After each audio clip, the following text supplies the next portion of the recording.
Dalam mempelajari ajaran Buddha, kita harus memiliki hati Buddha. Jika dapat menghadapi setiap orang dengan hati Buddha dan memperlakukan setiap orang dengan rendah hati, maka kita dapat melihat setiap orang bagaikan Buddha.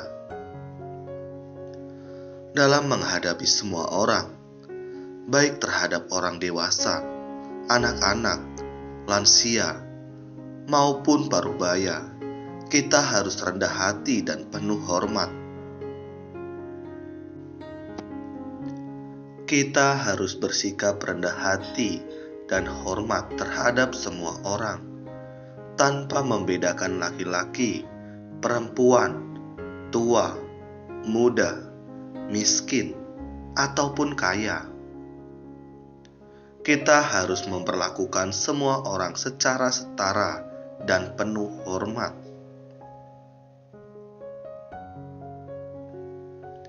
Saat kita melihat orang dengan hati Buddha, maka setiap orang terlihat bagaikan Buddha. Kita masih mengingat Bodhisattva Sadapaributta saat ada orang menghinanya, memarahinya, bahkan memukulnya. Beliau hanya akan berjalan menjauh dan tetap memberi hormat pada orang tersebut. Beliau tidak berani merendahkan orang lain, karena setiap orang adalah calon Buddha.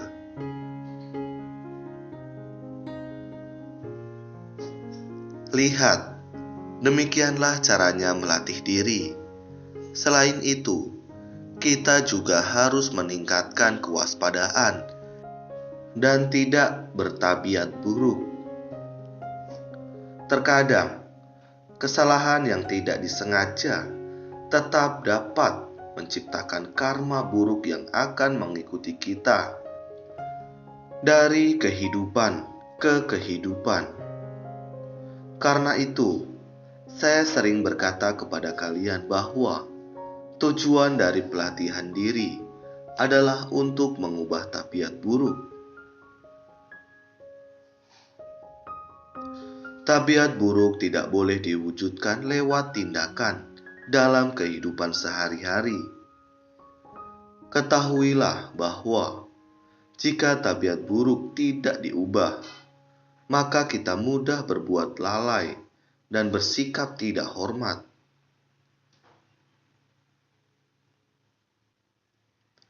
Ucapan yang tidak baik juga dapat menciptakan karma buruk.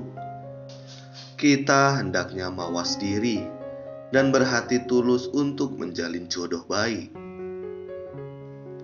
Kita harus meningkatkan kewaspadaan dan memperlakukan setiap orang dengan hati-hati. Janganlah kita menghina orang lain. Saat melihat orang lain memiliki kekurangan, kita juga jangan meniru mereka. Meskipun hanya lelucon semata, kita jangan berbuat demikian.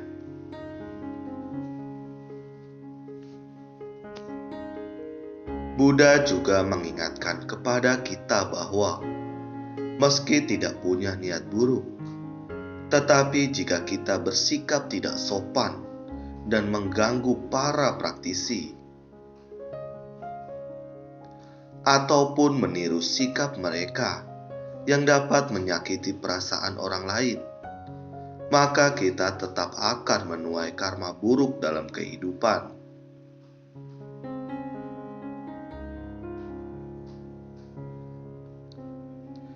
Gawampati adalah murid Buddha yang memiliki pelatihan diri yang baik. Akan tetapi, dia memiliki kebiasaan buruk sejak lahir. Pada salah satu kehidupan lampau, dia sudah meninggalkan keduniawian sejak kecil.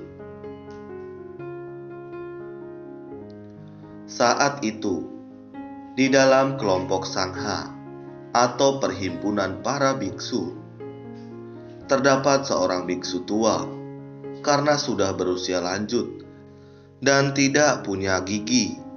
Mulut biksu tua itu terus bergetar. Samanera atau calon biksu merasa biksu tua itu sangat lucu. Dia pun sering meniru gerakan mulut sang biksu tua. Dia terus menggerakkan mulutnya seperti sedang mengunyah sesuatu. Terkadang biksu tua itu mendengus seperti sapi.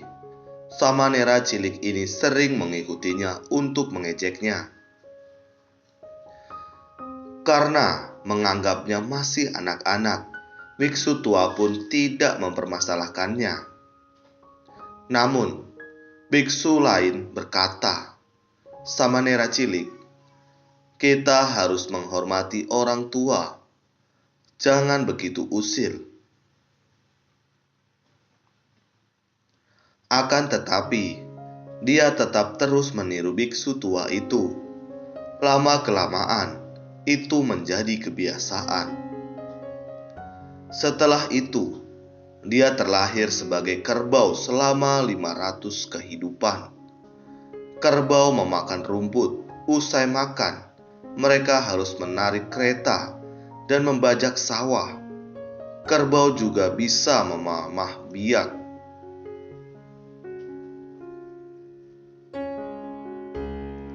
Selama 500 kehidupan, Samanera terlahir sebagai kerbau. 500 kehidupan kemudian, baru dia terlahir sebagai manusia. Namun, kebiasaan tetap terbawa selama 500 kehidupan sebagai manusia. Dia sungguh menderita.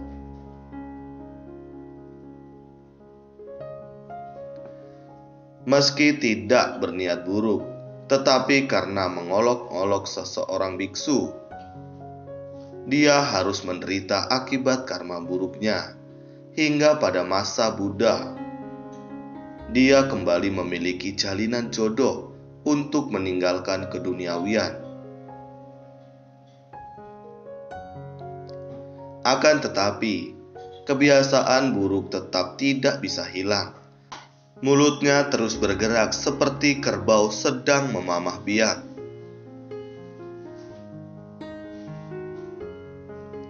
Buddha melihat Gawampati sangat memiliki pelatihan diri. Buddha juga khawatir muridnya yang lain menaruh rasa tidak hormat pada Gawampati, sehingga akan menciptakan karma buruk. Buddha lalu memberinya sebuah tasbih dan memberitahu anggota sangha lain. Gawampati terus menggerakkan mulutnya karena sedang melantunkan hama Buddha.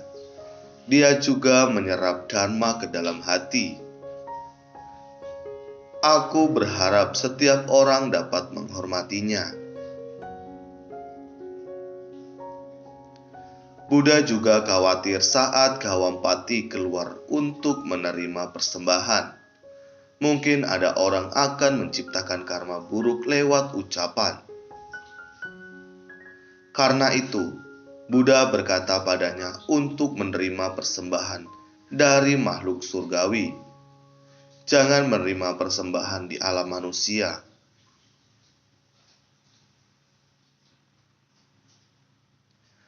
Saat Buddha wafat, Gawampati berada di alam surga untuk menerima persembahan. Saat menerima kabar wafatnya Buddha, dia sangat sedih. Dia segera membungkuk untuk memberi hormat dan berkata bahwa dia akan mengikuti Buddha wafat.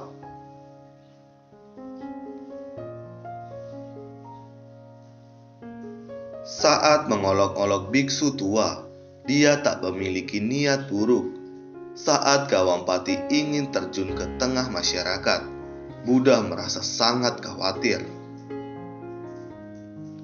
Karena itu, Buddha memberitahu setiap orang bahwa Gawampati sedang melafalkan nama Buddha.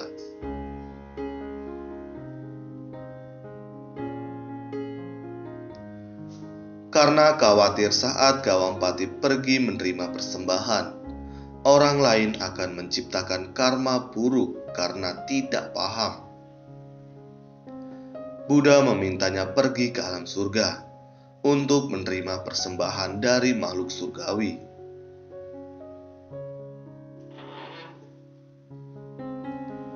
Dengan penuh cinta kasih dan welas asih, Buddha mengasihi muridnya serta melindungi orang-orang sekitar agar terhindar dari karma buruk.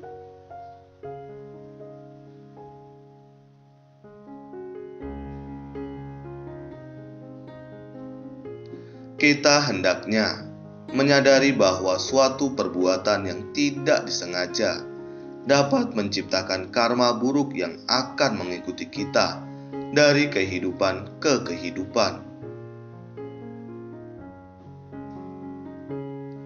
Jadi, dalam berinteraksi dengan orang ataupun menangani suatu masalah, kita harus menggunakan ketulusan. Janganlah membiarkan tabiat kita mendatangkan penderitaan dalam hidup. Singkat kata, kita harus bersungguh hati dalam melakukan segala sesuatu. Kita harus segera mengubah tabiat buruk dan menjalin jodoh baik dengan banyak orang.